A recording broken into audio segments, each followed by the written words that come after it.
Hello guys, welcome to Pronouncist, your pronunciation guide. Today we will learn how to pronounce the word shown on the screen, neither. First, let's hear its American pronunciation. Neither.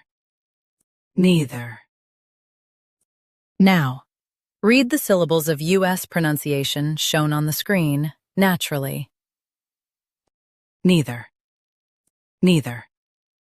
Now, let's focus on British pronunciation of this word. The. The.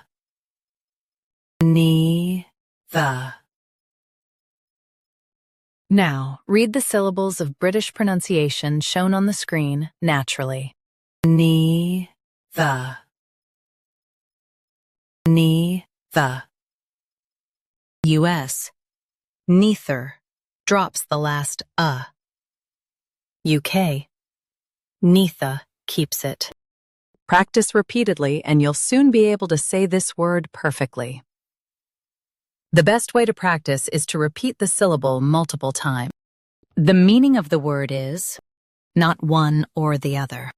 Try repeating this word several times to improve your pronunciation.